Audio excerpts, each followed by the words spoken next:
Hello friends, welcome in C tutorial programming language. Friends, in this tutorial we will discuss about the static variable. Okay friends, before creating the program of static variable, firstly we will discuss about the static variable. Okay friends, let's start friends. Static variable.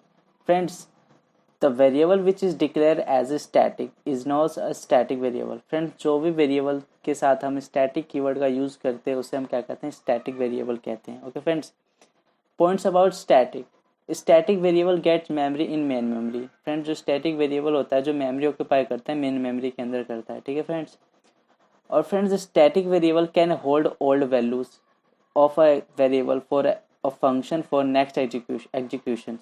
Friends, जो हमारा static variable क्या होता है, hold करके रखता है हमारे old values को फॉर द नेक्स्ट एग्जीक्यूशन के लिए.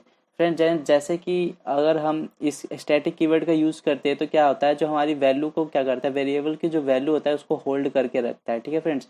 जैसे कि हमने इंटीजर एक्स की वैल्यू 2 इनिशलाइज कर दिया, अगर उसकी वैल्यू जब सेकंड बार वो क्या करेगा, लूप चलेगा, तो उसकी जो स्टैटिक वेरिएबल क्या करेगा, स्टैटिक कीवर्ड उस वैल्यू को होल्ड करके रखेगा ताकि जो नेक्स्ट वेरिएबल जब एग्जीक्यूट हो तो उसकी वैल्यू एक इंक्रीमेंट करके शो करे. ठीक है फ्रेंड्स, इसको हम प्रोग्राम के अंदर अच्छे से समझने की कोशिश करेंगे. ठीक है friends, now let's move on the programme.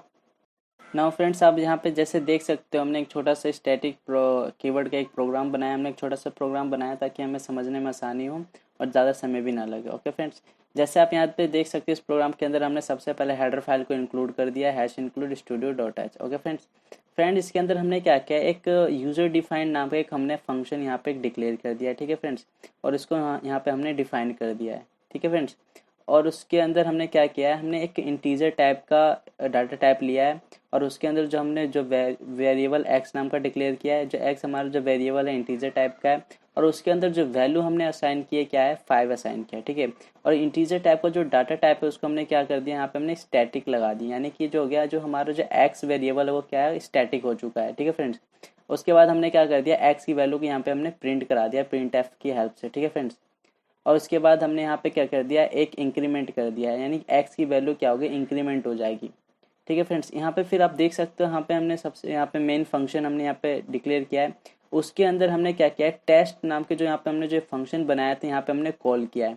हमने टेस्ट नाम के फंक्शन को यहाँ पे कितनी बार कॉल किया है, 3 बार कॉल किया है, यानी टेस्ट फंक्शन को हम 3 बार कॉल करेंगे. ठीक है फ्रेंड्स, अब जैसे यहाँ पे हम कंपाइल करके इसको चेक कर लेते हैं. ठीक है फ्रेंड्स, जैसे कंपाइलेशन हो रहा है फ्रेंड्स, एरर 0 दिखा रहा है, वार्निंग 0 दिखा रहा है. अब इसको रन करा लेते हैं. रन हो गया फ्रेंड्स.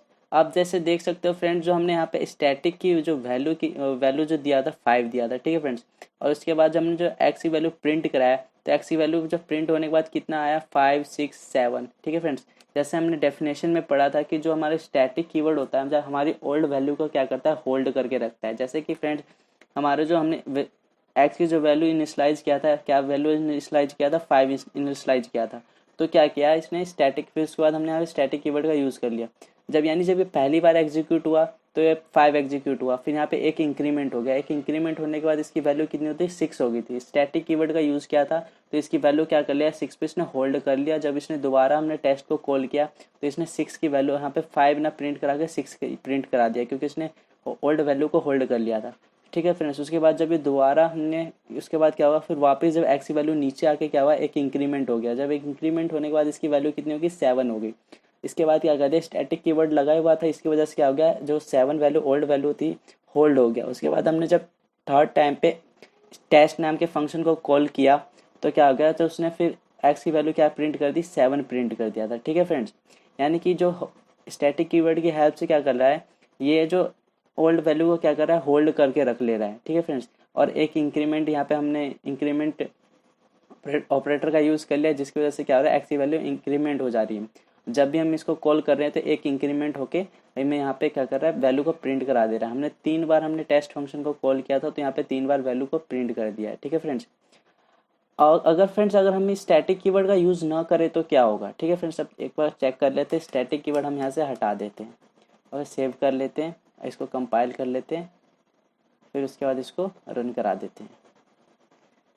फ्रेंड्स, जैसे आप यहाँ देख सकते हो जो तीनों टाइम जो एक्स की वैल्यू प्रिंट हुई है 5 5 5, यानी कि एक्स की वैल्यू यहाँ पे 5 है तो 5 तो प्रिंट हुआ ही हुआ, फिर उसके बाद नीचे जाने के बाद जो x की वैल्यू क्या होती है, एक इंक्रीमेंट हो गया 6 हो गया, लेकिन जब दोबारा टेस्ट वाले जब हमने दोबारा सेकंड टेस्ट फंक्शन ने जब कॉल किया टेस्ट टेस्ट फंक्शन को, तो क्या किया इसने एक इंक्रीमेंट नहीं किया, क्योंकि जो हम ये जो इंटीजर टाइप का जो x वैल्यू ऊपर क्या है 5 है, तो इसने वापस 5 को ही प्रिंट कर दिया।